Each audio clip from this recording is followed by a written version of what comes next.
12 चेलों की मृत्यु कैसे हुई? यीशु मसीह के स्वर्गारोहण के बाद उनके चेलों ने पवित्र आत्मा से परिपूर्ण होकर प्रभु यीशु के कार्य को आगे बढ़ाया और जगह जगह जाकर यीशु मसीह की गवाही दी। चेलों ने निडर होकर यीशु की मृत्यु और पुनरुत्थान का प्रचार किया।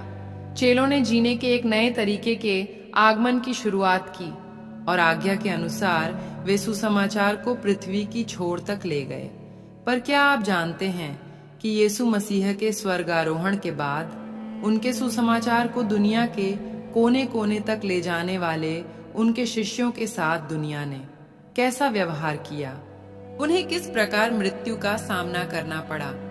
आज के इस लेख में हम यीशु मसीह के 12 चेलों की मृत्यु कैसे हुई इसके बारे में जानेंगे।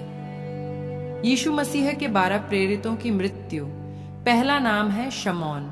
शमौन जिसे पतरस भी कहा जाता है, यीशु मसीह के सबसे प्रमुख शिष्यों में से एक था और प्रारंभिक ईसाई कलीसियाओं के अग्रणीय प्रेरितों में से एक था।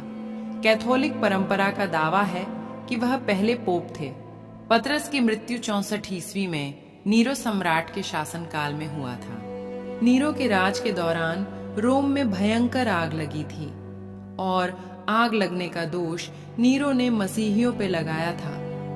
नीरो ने मसीह लोगों की उत्पीड़न शुरू कर दिया था। उसी दौरान पतरस को सूली पर उल्टा चढ़ा दिया गया था। इसका दावा पतरस के प्रेरितों के काम नामक एक दूसरी शताब्दी के एपोक्रिफल पुस्तक में किया गया था। सम्राट नीरो द्वारा पतरस को क्रूस पर उसी के कहने पर सिर नीचे और पैर ऊपर करके लटकाया गया, क्योंकि पतरस ने कहा था, जिस तरह मेरा प्रभु क्रूस पर लटकाया गया, मैं इस योग्य नहीं हूँ, इसलिए मुझे उल्टा लटकाया जाए। इस तरह इनकी मृत्यु हो गई। दूसरा नाम है अंद्रियास। अंद्रियास पतरस के भाई थे, जो सबसे पहले यीशु मसीह के चेले बने। प्रेरितों के काम की पुस्तक के अनुसार अंद्रियास को यूनानी शहर पैट्रस में लगभग 60 ईस्वी पूर्व में क्रूस पर बांधकर मारा गया। उस पर पथराव भी किया गया, जहां 2 दिन बाद उसकी मृत्यु हुई। अपने भाई पतरस की तरह अंद्रियास भी खुद को यीशु की तरह मरने के योग्य नहीं मानते थे और इसलिए वह एक क्रूस से बंधा हुआ था, जिसे टी आकार के बजाय एक्स आकार में लटका दिया गया था। कहा जाता है कि अंद्रियास ने अपने मृत्यु तक क्रूस पर से प्रचार किया था। इस तरह अंद्रियास की मृत्यु हुई थी। तीसरा नाम है यूहन्ना। जबेदी के पुत्र याकूब का भाई यूहन्ना यीशु मसीह का सबसे प्रिय शिष्य था। पेशे से मछुआरा रहे यूहन्ना यीशु मसीह के सभी चेलों में सबसे छोटा भी था। दूसरी और तीसरी शताब्दी में एक मसीही लेखक टर्टुलियन ने दावा किया कि मसीह विरोधियों ने यूहन्ना को मारने के लिए उबलते हुए तेल की कढ़ाई में डाल दिया, लेकिन उसे कुछ नहीं हुआ और वह बच गया। यह आश्चर्य कर्म देखकर वहां के सभी लोग मसीह धर्म में परिवर्तित हो गए। इस स्थान पर आज चर्च बनाया गया है। बाद में 90 के दशक में डोमिशन की सताहट के दौरान यूहन्ना को पत्तमुस टापू पर काले पानी की सजा दी गई। इसी पत्तमुस टापू पर यूहन्ना ने प्रकाशित वाक्य लिखा। पत्तमुस टापू से काले पानी की सजा के बाद उसे मुक्त कर दिया गया। सजा से मुक्ति मिलने के बाद यूहन्ना फिर सेवा में लौटे और प्रभु की सेवा को आगे बढ़ाया।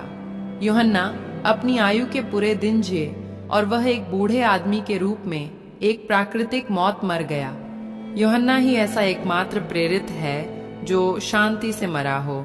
इस तरह यूहन्ना की मृत्यु हुई थी। चौथा नाम है याकूब। जबेदी का पुत्र याकूब की मृत्यु के बारे में हम प्रेरितों के काम की पुस्तक में पढ़ते हैं।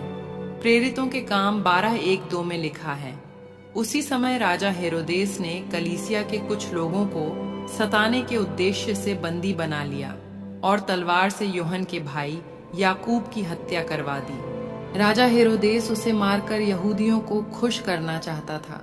विद्वानों का मानना है कि वह यरूशलेम में 44 ईस्वी में मारा गया था। पांचवा नाम है फिलिप्पुस।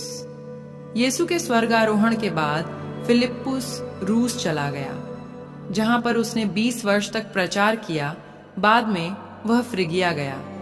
वहां सुसमाचार का विरोध करने वालों ने ईस्वी सन 80 में फिलिप्पुस को क्रूस से बांध दिया और उस पर पथराव भी किया गया, जिससे उसकी मृत्यु हो गई। आपको बता दें कि अंद्रयास प्रभु का पहला चेला था, तो वहीं फिलिप्पुस को यीशु मसीह का दूसरा चेला बनने का सौभाग्य मिला था। इस तरह से फिलिप्पुस की मृत्यु हुई थी। छठवां नाम है बरतुल्मै। माना जाता है कि बरतुल्मै ने भारत में भी प्रचार किया। उन्होंने मत्ती रचित सुसमाचार का इब्रानी भाषा में भी अनुवाद किया, जिसे वह भारत लाया था। एक मान्यता के अनुसार बारबुस राजा की आज्ञा से आर्मीनिया में ईस्वी सन 71 में बरतुल्मै को जीवित चमड़ी उतारकर क्रूस पर चढ़ाया गया और वहीं मृत्यु हो गई थी। सातवां नाम है थोमा। यीशु मसीह के पुनरुत्थान के बाद, जब तक मैं उसके हाथों में कीलों के निशान न देख लूं और उनमें अपनी उंगली न डाल लूं और उसके पंजर में अपना हाथ न डाल लूं, तब तक मुझे विश्वास नहीं होगा। ये कहने वाले थोमा भी यीशु के स्वर्गारोहण के बाद यीशु के कार्य को आगे बढ़ाने में जुट गए। कहा जाता है कि थोमा ने मध्य पूर्व में सबसे पहले प्रचार किया। फिर वह भारत आया। यहाँ वह ईस्वी सन 50 में पहुंचा और बहुत प्रचार करके 7 कलीसिया स्थापित किया। थोमा ने भारत में जमकर प्रचार किया। थोमा के प्रचार से तंग आकर कुछ लोगों ने उसे भाले से मारा। एपोक्रिफल प्रेरितों के काम में और सीरियाई मसीही परंपरा भी ये बताती है कि यह प्रेरित भारत के मायलापुर में शहीद हो गया, जहां उस पर भाले से वार किया गया था। थोमा के शव को जहां गाड़ा गया, आज वहां पर एक बड़ा चर्च है। इस तरह इनकी मृत्यु हुई थी। आठवां नाम है महसूल लेने वाला मत्ती, अर्थात चुंगी लेने वाला मत्ती। चुंगी लेने वाला मत्ती ने अनेक देशों में जाकर खूब प्रचार किया और यीशु के बारे में और उसके पुनरुत्थान के बारे में गवाही दी। अलेक्जेंड्रा के क्लेमेंट के अनुसार मत्ती ने 15 वर्ष तक प्रचार किया। माना जाता है कि ईस्वी सन 60 में प्रचार के दौरान मत्ती को इथोपिया में तलवार से मार डाला गया। इस तरह इस चुंगी लेने वाला मत्ती की मृत्यु हुई थी। 9वां नाम है याकूब। याकूब हल्फई का पुत्र और प्रेरित मत्ती का भाई था। बाइबल में याकूब के बारे में बहुत कम वर्णन किया गया है। उसके बारे में यह कहा जाता है कि याकूब से दुश्मनी रखने वाले अलिविनस ने इसके विरुद्ध षड्यंत्र रचा। अलिविनस ने याकूब को यरूशलेम के कंगूरे पर प्रचार करने के लिए आमंत्रित किया, ताकि सब लोग सुन सके। जब याकूब प्रचार करने लगा, तब लोगों ने उसे कंगूरे से नीचे फेंक दिया, परंतु वह मरा नहीं। तब लोगों ने पथराव करके उसे मार डाला। दूसरी और तीसरी शताब्दी में रहने वाले एक धर्म विज्ञानी हिप्पोलिट्स ने याकूब की मृत्यु के बारे में दर्ज किया है कि हल्फै का पुत्र याकूब जब यरूशलेम में यहूदियों को उपदेश देते हुए मौत के घाट उतार दिया गया था और मंदिर के बगल में वहीं दफनाया गया था। इस तरह याकूब की मृत्यु हुई थी। 10वां नाम है यहूदा। यहूदा का नाम सुसमाचार में शमौन के साथ आता है। माना जाता है कि ये दोनों अच्छे मित्र थे। यहूदा अर्मेनिया के शहर में ईस्वी सन 50 में प्रचार करते हुए शहीद हुए और अरारात शहर में इन्हें तीरों से मारा गया। इस तरह यहूदा की मृत्यु हुई थी।